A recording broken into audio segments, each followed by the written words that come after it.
ഈ സംസ്ഥാനത്ത് ലഹരി മരുന്നിന്റെ വ്യാപനം എത്രത്തോളമുണ്ടെന്നറിയാൻ ഒരു കണക്കെടുപ്പ് നടത്തിയപ്പോൾ ഞെട്ടിക്കുന്ന വിവരങ്ങളാണ് പുറത്തു വന്നത്. സംസ്ഥാനത്ത് പിടികൂടിയ ലഹരിയുടെ കണക്കുകൾ 4 വർഷത്തിനിടെ പിടികൂടിയത് കോടികളുടെ ലഹരി വസ്തുക്കളാണ്. എറണാകുളത്ത് നിന്നാണ് ഏറ്റവും കൂടുതൽ രാസലഹരി പിടികൂടിയത്.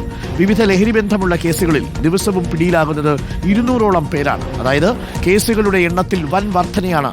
പിടിയിലാകുന്നത് കൂടുതലും യുവാക്കളാണ് എന്ന പ്രത്യേകതയുമുണ്ട്. നമുക്കിപ്പം സജോ ദേവസ്വയുടെ കുറച്ച് കണക്കുകളുമായി ആശങ്കപ്പെടുത്തുന്ന കണക്ക് തന്നെയാണ് കേട്ടോ. Sajo, good morning. സജോ, ഈ ലഹരി വിരുദ്ധ ദിനത്തിൽ പോലും ലഹരി പിടിച്ച വാർത്തയാണ് നമുക്ക് പ്രേക്ഷകർക്ക് കൊടുക്കേണ്ടി വരുന്നത്. ഇതിൽ ചില കണക്കുകൾ നോക്കുമ്പോൾ വല്ലാതെ നമ്മളെ ഞെട്ടിക്കുകയും അസ്വസ്ഥപ്പെടുത്തുകയും ചെയ്തതാണ്. കാര്യങ്ങൾ അത്ര ഭദ്രമല്ല, കാര്യങ്ങൾ അത്ര ആരോഗ്യപരവുമല്ല എന്നാണ് കണക്കുകൾ സൂചിപ്പിക്കുന്നത്, അല്ലേ? ഡോക്ടർ അരുൺകുമാർ, ഇതിന് 2 വശമുണ്ട്. ഒന്ന്, ഈ പിടികൂടിയ ലഹരി കേസുകൾ, അതിൻ്റെ എണ്ണം, കുറ്റകൃത്യത്തിന് ലഹരി ഉപയോഗം പ്രേരകമാകുന്നു തുടങ്ങിയ ഞെട്ടിപ്പിക്കുന്ന കണക്കുകളുണ്ട്. അതോടൊപ്പം തന്നെ സർവൈലൻസും ഒപ്പം പരിശോധനകളും റെയ്ഡും പിടികൂടലും ഒക്കെ വർദ്ധിച്ചു. അത് നമ്മുടെ സംവിധാനങ്ങൾ, നമ്മുടെ പോലീസാണെങ്കിലും എക്സൈസ് ആണെങ്കിലും അവരുടെ നടപടികൾ കടുപ്പിച്ചതിൻ്റെ ഫലം കൂടിയാണ് കേസുകളുടെ എണ്ണത്തിലെ വർധനവ് എന്നൊരു പോസിറ്റീവ് വശമുണ്ട്. പക്ഷേ അപ്പോഴും ഇതിൻ്റെ മൂല്യം, വിപണിയിൽ മറിയുന്ന കോടികൾ, ഇവയൊക്കെ നമ്മെ അങ്ങേയറ്റം ഞെട്ടിപ്പിക്കുന്നെന്ന് മാത്രമല്ല, ഓപ്പറേഷൻ ഡി ഹണ്ട് ആയാലും എക്സൈസിൻ്റെയും പോലീസിൻ്റെയും രണ്ടുപേരുടെയും പരിശോധനകളുടെയും നടപടികളുടെയും കേസുകളുടെ എണ്ണം ചേർത്താൽ ഒരു ദിവസം സംസ്ഥാനത്ത് 200ഓളം പേർ ലഹരി ബന്ധമുള്ള കേസുകളിൽ പിടിയിലാകുന്നു എന്നാണ് ഞെട്ടിപ്പിക്കുന്ന കാര്യം. അതിൽ കൂടുതലും ചെറുപ്പക്കാരാണ് എന്നത് അങ്ങേയറ്റം ഞെട്ടിപ്പിക്കുന്ന മറ്റൊരു വസ്തുത. വളരെ വേഗത്തിൽ കഴിഞ്ഞ 4 വർഷത്തെ കണക്കുകളിലേക്ക്, എക്സൈസിൻ്റെത് മാത്രമാണ്, വേഗത്തിലൊന്ന് പോയാൽ കോടികൾ വിപണി മൂല്യമുള്ള ലഹരി വസ്തുക്കളാണ് സംസ്ഥാനത്തേക്ക് ഒഴുകുന്നത്. കഴിഞ്ഞ 4 വർഷത്തിനിടെ 102 കോടി 17 ലക്ഷം രൂപയുടെ മെത്താഫിറ്റമിൻ മാത്രം സംസ്ഥാനത്ത് പിടികൂടി എന്നത് ഞെട്ടിപ്പിക്കുന്ന ഒരു കണക്ക്. 62 കോടി 83 ലക്ഷം രൂപയുടെ ഹാഷിഷ് ഓയിൽ സംസ്ഥാനത്താകെ ഈ 4 വർഷത്തിനിടെ പിടികൂടി.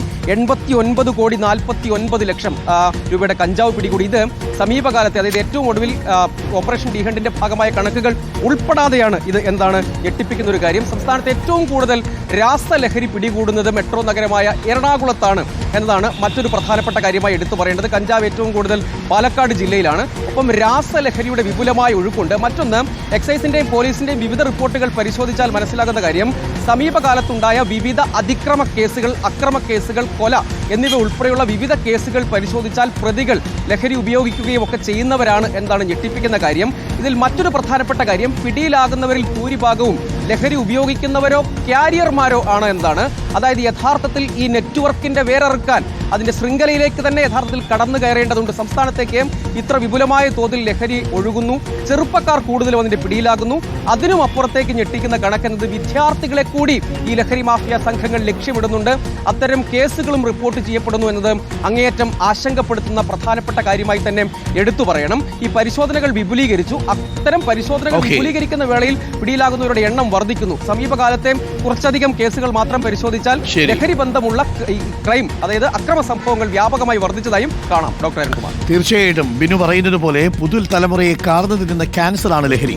അതിനെതിരെ പോരാട്ടം നടത്തുക എന്നുള്ളതാണ് എൻ്റെ സന്ദേശം എന്ന് പറയുന്നു. നമ്മുടെ ഓരോരുത്തരുടെയും സന്ദേശം അത് തന്നെയാണ്. ശക്തമായ മയക്കുമരുന്ന് വിരുദ്ധ ക്യാമ്പയിനുകളുമായി നമ്മൾ രംഗത്തിറങ്ങേണ്ട സമയമാണ്. ഒരേ സമയം സർവേലൻസും അതേസമയം ബോധവൽക്കരണവും നടത്തി മാത്രമേ നമുക്ക് ഈ വിപത്തിൽ നിന്ന് നമ്മുടെ തലമുറയെ രക്ഷിക്കാൻ സാധിക്കൂ.